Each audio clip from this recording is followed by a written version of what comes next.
you know what? I'll just say this. The grocery store gonna get mad at me if I complain about the carts not being returned.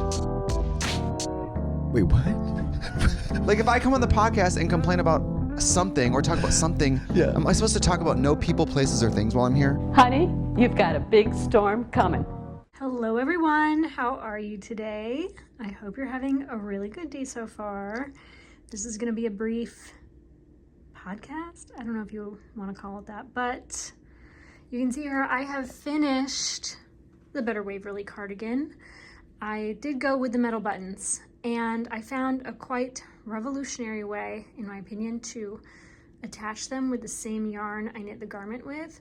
I didn't think it was possible, but I used two tools. One was a crochet thread doily style crochet hook, the really fine, thin metal ones. I used that to pull the yarn through the buttonhole.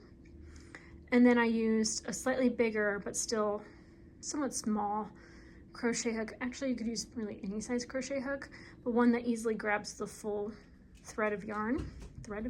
You know, the yarn. Anyway, I used two different size crochet hooks to pull the yarn through the button and then pull the yarn through to the back side. Tied it a few times into a knot and then cut it so you can barely see the buttonhole thread. So very happy with that. I've been wearing it a few times this past week. I really like to wear my hand knit self-drafted projects before I photograph them and before I don't know, even finish the pattern, so that I can kind of get a grasp of how to style the piece, because it's like completely new and unfamiliar. But there's that for right now, and I hope to get some photos of it in the coming weeks. I have a date planned with a Scarla in a couple weeks, I think two weekends from now. We're gonna go to Columbia, Pennsylvania, and we're gonna go thrift shopping. I actually went thrift shopping today, and I have a haul to share with you all. So this is my parking spot for all new things. When I come in the door, I just set them down and then I process them into the home. Every time we leave for work, SHIPPY gets a TREAT, and I restocked her TREATs. I buy these, I don't know the name of the brand. It's that name. They sell these at Wegmans, and I buy them at a slight discount from Home Goods. And I always check their expiration dates, and they're not going to expire till next year. So I feel comfortable with discount dog treats, especially when I feed her like maybe 4 a day. I don't know. She gets a fair amount of treats, but that's not why we're here. I have a thrift haul. Another thing I buy at Home Goods is this, this pure gum. It is aspartame free. It doesn't have any artificial sweeteners but xylitol. And if you listened to Andrew Huberman's new podcast episode about oral health, you learned that the secret to preventing cavities and having good oral health is maintaining a healthy microbiome, not using alcohol mouthwash. And the particular strain of bacteria that's generally responsible for cavities, when it consumes xylitol, it is like inefficient, almost dead. It died dead. So I love this gum. I've loved it before the podcast. I love it now even more. And I'll chew like 10 to 20 pieces in a row at work when I feel bored. Because I do a lot of like computer boring, clicky, click work. So I try not to eat this all the time because it's just like, I don't really like peppermint tummy. But anyway, tangent. So thrift haul.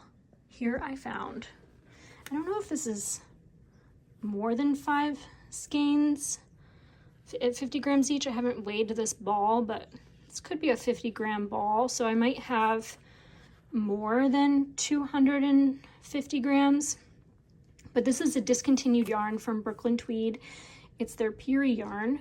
It's very similar to the Arbor yarn, which is a sport or DK weight. This is a fingering weight yarn, and it's 210 yards per 50 grams. Might be 2 ounces. I don't know. Does it say? I'll have to weigh it. But Yeah, I love Brooklyn Tweeds yarns. I love their woolen yarns. I love their worsted yarns. They're some of the best quality fibers I've ever knit with, all very unique. They have so many new bases. I can't even keep up with their new production of yarns. And if you've been watching my channel for the last couple years, you know that every year I'm on a no buy, low buy. And those haven't been the most successful, but I have been knitting with the majority of the yarns that I buy and barely cracking into my stash. So I haven't been stashing a lot of yarns, but I bought this for $3.99 with a 20% discount coupon. So I'll put the math on the screen. I'm an accountant, but I don't know mental math. I use Excel to add things for me. Really excited about this find. You do not find these any longer, but I have been collecting the last 20 plus years, 24 years, these two-tone vintage bath towels, hand towels, I don't know, generally this size. And this one's in almost perfect condition. I'm only just spotting that spot there, but I would have bought it if it were way worse. I have maybe 15 of these in rotation, and Brian really likes them. We both just love these vintage towels. And so I was really excited to find this because I haven't found a new towel in probably the last 4 or 5 years. It feels like they're all used up. People buy them as soon as they see them. These were probably a mistake, but I loved the pattern. I felt like it matched my haul. And these are bell bottoms that are very low rise. They're from Rainbow, which is like one of those really cheap, like cheapo stores.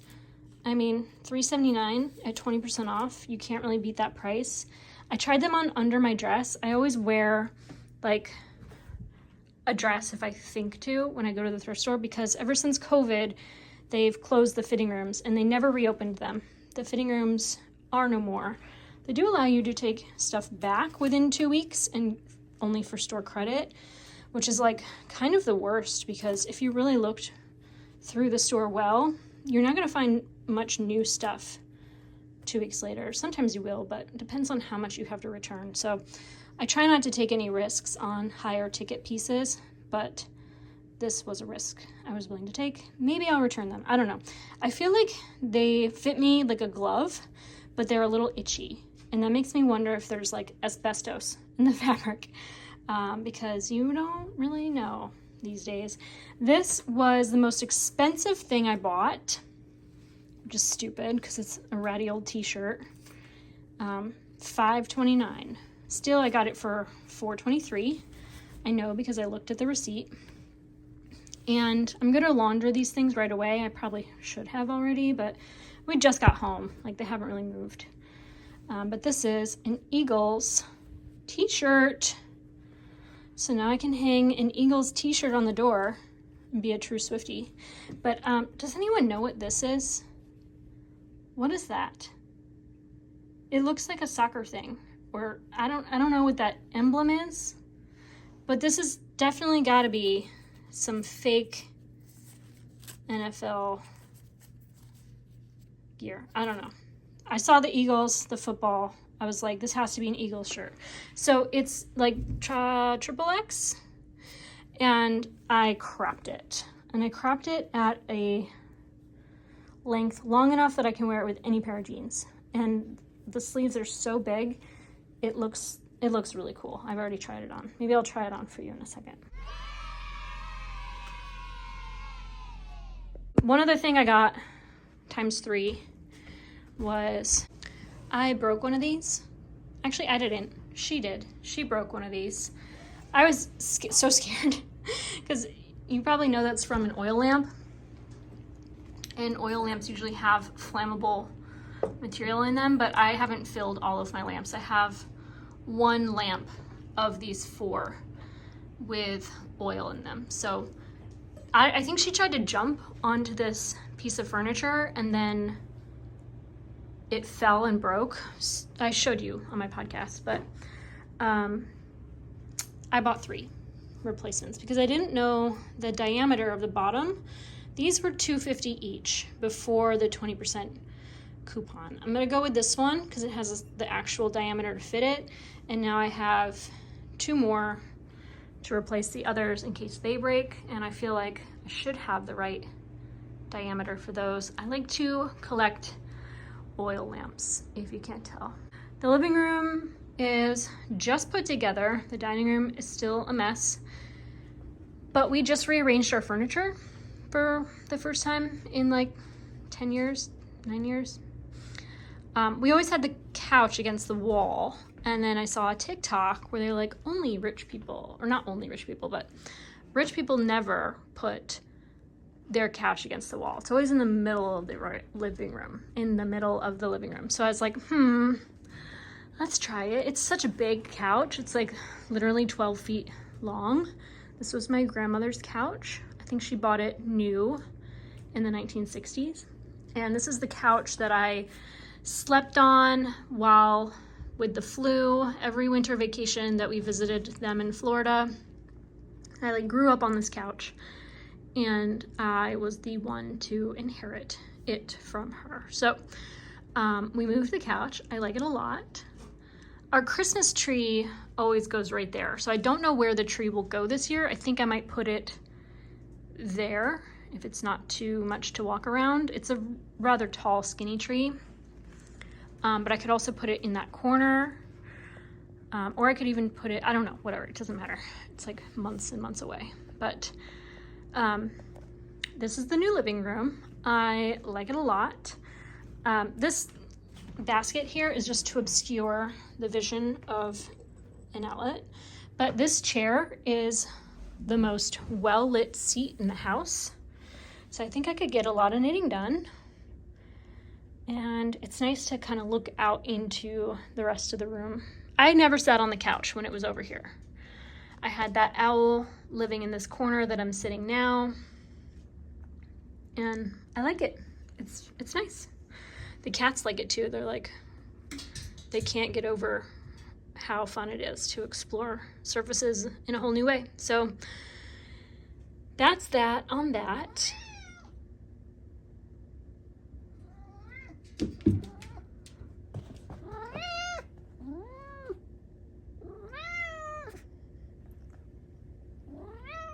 Let's do a garden tour, should we? Shall we? I just scared Marble Mama away. It is March 2nd, and I have baby greens. Baby chard. This is some sort of Asian spinach. And some trash I've gathered. I did flip my compost bin a few weeks ago, and I think it might be hot again. I do need to cover some stuff up, but the wind has messed up my tarp. And this is a little cat bed that, yeah, I need to deal with the backyard a little bit. I'm going to check the temperature. I gotta bury this a little better. Yep, it's only 60 degrees, so I could probably turn this again, pick up some of the trashes that I have left to accumulate. I have some gorgeous little hellebore flowers to admire. And I've made some changes in the garden. You probably haven't seen it recently enough to notice, but in the summer, I have some lime bleeding hearts that grow between these cattle panels.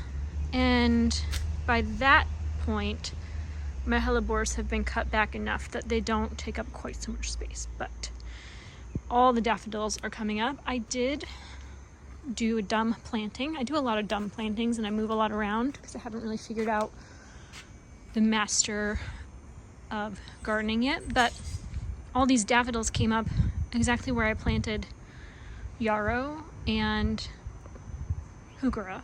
So there's this like inception happening in my garden bed, but yeah, I don't know. My blackberries I don't know if that cane is going to survive. I probably need to cut back more than I did. And I do have to better prop up my raspberry canes a little bit. I'm cold. I need to go back inside. But this is the garden update for March. I have some random foxglove. I didn't think that they'd even survive, but I like to put new to me plants in various areas just to test them out and see how they do in terms of flowering and through all the seasons. And they're a biennial, so they will flower this year, which is really exciting. I also think I want to prune this rose bush back before it really starts to bud out. It might be a little too late, but I don't want it to kind of extend out the sides more than it does. I transplanted that tree. I just on impulse bought like a $12 Alberta spruce tree during the holidays, and I kept it alive. I don't know how. I usually kill things, but I put it in a bigger pot. It doesn't really look that great, but anyway, things are kind of chaotic and messy. I got 2 new containers, the 2 empty ones here and the one I put that tree in. So I have this one open again. I think I might put strawberries in there.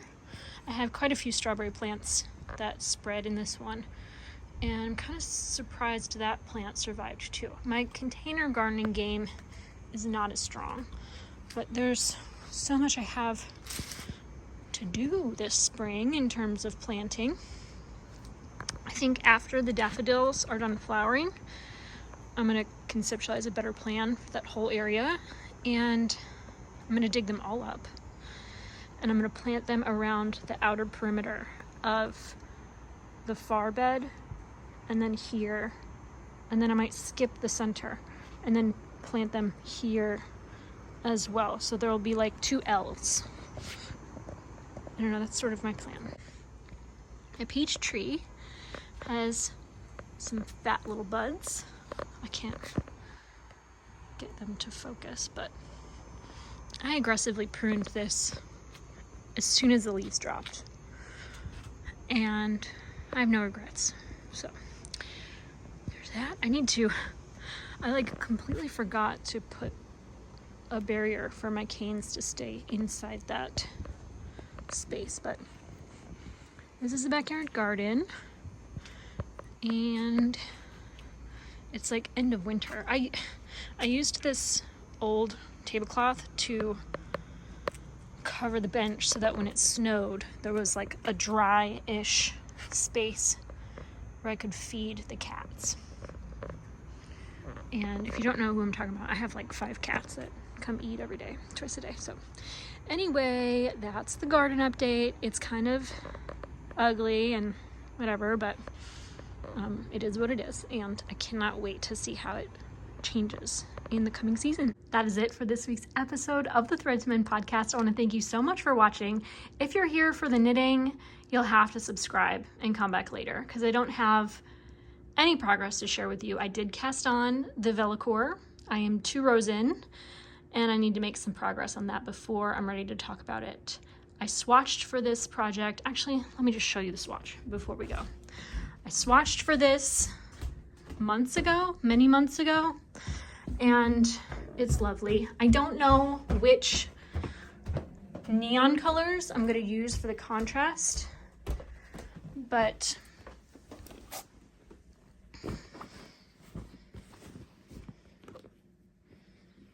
this is my swatch. I am using the remnants and an extra skein of Stephen and Penelope's bicycle yarn. It's their 2-ply fingering weight, and a single skein of 50 grams of mohair I have, and the remnants of a similar color that I'm going to marl and stripe so that you can't tell I'm using 2 slightly different mauve mohairs. So I'm holding mohair double. And then I have extra pieces. I have extra remnant skeins. Can't open this with one hand. But you might recall these from my modified Kate Davies raglan pullover. I knit it with this gorgeous dark orange color. And then I marled the pink and the mango and this bright yellow on the bell sleeves. It's very retro. It's very fun. I highly, highly, highly recommend the silk mohair sold by Pearl Soho. It is so soft. It's a great quality mohair. If you have found other mohairs to be scratchy or not ideal and you haven't tried this, I would check it out. They have tons of colors. And I think the next time I'm ready to buy yarn, if they have a sale again, they're always doing their brand of yarn on sale, like 20, sometimes 25% off. I would definitely buy a sweater quantity to just do another lightweight sweater with that. So, yeah, that's gonna be my Velocore. It's got a 5-stitch repeat pattern. These are twisted stitches. It's kind of like a 1x1 cable, sort of, kind of. Not really, it's like, yeah, anyway. And then like garter stitch. So I don't know if I'm gonna do light, like this is one hair. This is one strand of the yellow with, I think, one strand of the mauve. But I think I need to stretch this out more than whatever, I don't know. I don't know what I'm gonna do. But I have all these yarns and I'm gonna alternate these contrast colors, maybe 2 or 3. We'll have to wait and see. I do like that bright yellow though, with the contrast of the mustard and the mauve. But the soft stripe might be a little bit more modest, a little bit more muted. I might not even introduce the orange color because I have so little. I know that I could probably make it work, but I don't know. Let me know what your thoughts are. I haven't even swatched with the pink. I don't think, anyway. No. So I haven't even put this in the swatch. I don't even know if I use this one either. I don't know. But that's that. Okay, I think I have the furniture set. I'm sitting on the couch here on the corner, and I moved my magazine rack to obscure that plug there. It has all my project bags. Yeah, so that's that. And I like sitting here and being able to look out into the sunroom. But if I'm on the other side of the couch, I can look out into the dining room, which is still a little messy. Brian put a show in Richmond, and he has not put that box away. We had like all of our furniture all over the place for like a week and a half until just now, and I was like, let's see if I can actually make this new couch position work. It's a little bit of a tight squeeze. We live in a smaller home, but it's not, I don't think it's awkward. I really don't. But that's it for this week's episode, for real this time. I hope you all have a wonderful day, a wonderful week, and that you take care.